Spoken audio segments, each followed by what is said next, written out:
Kita mahu bercerita pasal politik di blok kedua ini. Kita baru saja menyambut Hari Malaysia semalam dan cerita mengenai penyatuan antara Semenanjung Tanah Melayu, Semenanjung Malaysia dan juga Sabah dan Sarawak, dan juga bagaimana kita dapat menghubung eratkan di antara negeri-negeri ini seringkali menjadi satu perkara pokok yang kita bincangkan setiap kali datangnya Hari Malaysia.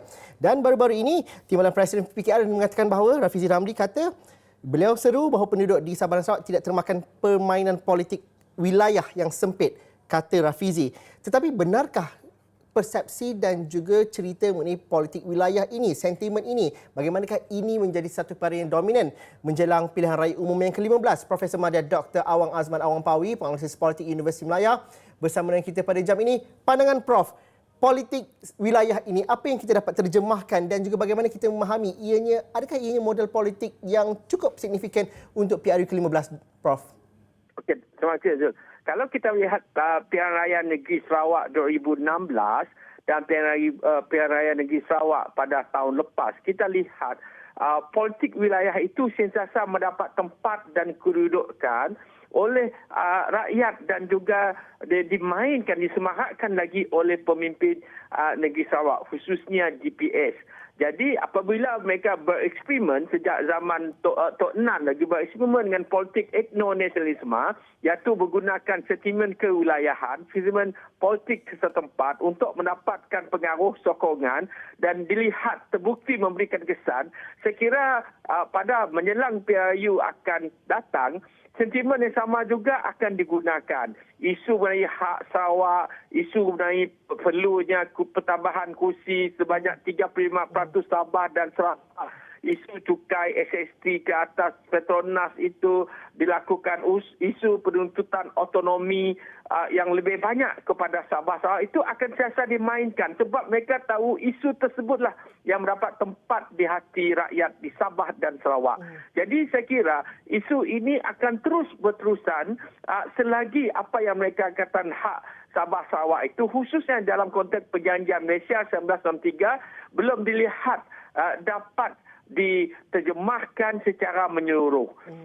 Satu sentimen yang mereka kita lihat kan, mereka tak nak perkara yang lebih daripada Perjanjian 1963. Mereka nak perkara tersebut sesuai dengan 1963. Dan semalam kalau kita lihat kenyataan Premier Sarawak, mereka kata Premier Sarawak menyatakan bahawa Sarawak tidak pernah terdetik untuk keluar daripada Malaysia sebab mereka sedar konsep persekutuan itu sangat menguntungkan. Lebih-lebih lagi dalam kedudukan kerajaan sekarang yang dilihat kurang stabil. Jadi kuasa tawar-menawar politik di kalangan GPS terhadap politik di Putrajaya itu menjadi lebih kuat dan lebih banyak kelebihan, lebih banyak permintaan mereka diterima, disokong dan juga dilaksanakan.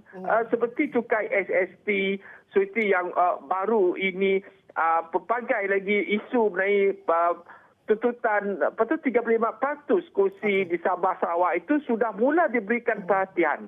Jadi ini merupakan dari satu segi untuk sentimen pengundi Sarawak, ia berjaya menaik perhatian pengundi. Di segi kepimpinan JPS, ia dijadikan satu modal besar, satu naratif, the right naratif yang mereka mainkan untuk mereka mendapatkan undi dan sokongan yang lebih baik pada PRU kali ini. Dr. Awang Azman, kalau saya mencerah di situ, benar itu adalah satu tanggungjawab yang dimainkan oleh ahli politik. Mereka berjaya menjual sentimen itu, mendapat sokongan politik. Tetapi isu yang dan juga cabaran yang berkaut ataupun terpalit sekali dengan sokongan dan juga sentimen yang dimainkan itu ialah sejauh mana ia diterjemahkan kepada kesejahteraan hidup rakyat.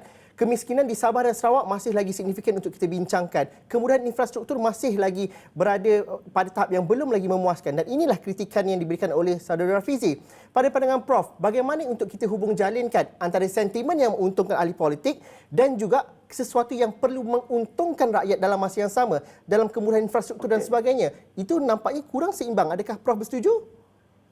Okey, kalau kita melihat sentimen, bagaimana sentimen etno-nasionalisme itu ataupun politik wilayah itu dimainkan dan mereka berjaya tuntutan. Contohnya isu cukai SST, Sarawak mendapat sejak tahun 2019, Sarawak mendapat sekitar hampir 3 bilion. Dan kalau kita lihat apa kesannya untuk mengurangkan kemiskinan, untuk memastikan modal insan di Sarawak misalnya Tribina ialah Sarawak berjaya mengambil alih universiti swasta untuk dibiayai oleh kajian negeri. Maknanya tuntutan mereka boleh, peruntukan yang lebih yang mereka dapat itu diguna untuk dilaburkan balik dalam tujuan pendidikan.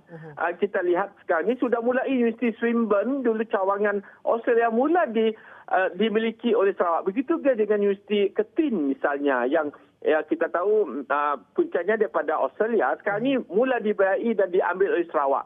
Maknanya peruntukan mereka digunakan untuk pendidikan, untuk kita lihat ada membuat jabatan sendiri, kadang-kadang buat jalan sendiri, malah untuk memastikan berapa inisiatif kerajaan untuk memastikan jurang pembangunan di luar bandar dan bandar itu dibuat. Maknanya apa yang mereka tuntut itu digunakan untuk limpahan kepada ekonomi. Walaupun perkara ini mungkin tidak dapat berlaku sekelip mata ataupun memberikan kesan yang begitu kuat sekali, tapi sudah mula limpahan-limpahan terhadap pendidikan, merapatkan jurang pembangunan tersebut mula dilakukan. Doktor, jadi inilah yang digunakan berdasarkan peruntukan mereka boleh daripada tawaran-tawaran mereka dapat tersebut. Doktor, saya seronok nak bercerita tapi masa tak banyak. Tapi soalan terakhir saya mungkin, perkara yang dibincangkan pada ketika ini ialah tuntutan ataupun pengagihan 35% kerusi-kerusi parlimen di Sarawak. Tapi semalam Premier Sarawak juga ada mengatakan bahawa bukan sahaja kepada angka 35% itu, tapi peruntukan kerusi parlimen yang lebih banyak, dan ini dilakukan melalui pensepadan semula. Pada pandangan Prof, bagaimana perkara ini dapat dibincangkan ataupun difahami dan dihadam dengan secara baik oleh rakyat dan juga ahli politik sendiri? Okey, dalam konteks tuntutan 35% kursi Sabah Sarawak ini, saya kira Kerajaan Negeri Sarawak, khususnya GPS itu, mereka kira lebih berhati-hati dalam membuat kenyataan tersebut. Hal ini kerana apabila berlakunya pengagihan kursi itu, ia berkaitan dengan power voting. Power voting itu merujuk kepada sokongan yang mereka terima sebelum ini. Kita tahu di kawasan bandar, kepadatan penduduk itu terlalu tinggi. Budiwani ni kawasan luar bandar, hanya sekitar 20 lebih ribu misal parlimen. Ada kursi di kawasan lain, tempat dia berganda. Jadi sudah tentu ia kurang memberikan kelebihan kepada GPS misalnya. Kecualilah berlakunya amalan seperti gerrymandering, malapportionment itu berlaku.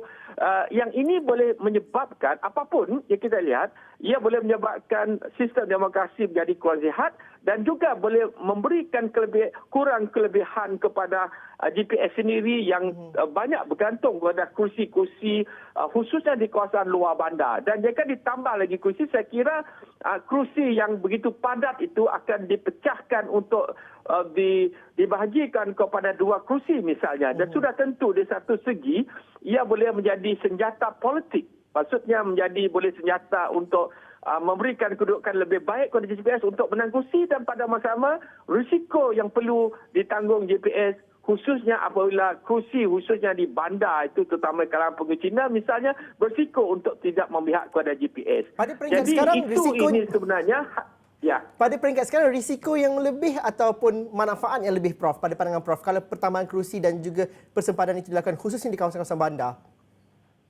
Saya kira sekiranya kursi kawasan bandar itu dipecahkan, saya kira ia kurang memberi kelebihan kepada GPS. Berbanding di kursi luar bandar, kita tahu kursi dia sudah tidak jumlah kepada penduduk agak kurang. Ini tidak memberi kelebihan kepada GPS.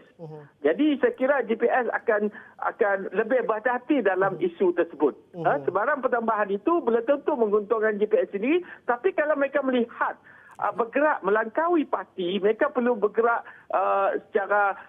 ke depan dan sikap berjiwa lebih besar untuk memberikan proses kesuburan demokrasi dalam konteks negeri Sarawak itu sendiri. Okey. Terima kasih banyak Profesor Madya Dr. Awang Azman Awang Pawi, penganalisis politik Universiti Melaya, kerana sudi bersama kami. Kita bercerita mengenai politik wilayah dan juga kita bercerita mengenai pertambahan kerusi 35% bagi mengembalikan hak dalam Perjanjian Malaysia 1963 itu. Sekian saja fokus minggu depan untuk hari ini. Kita jumpa lagi hari esok. Assalamualaikum dan salam sejahtera.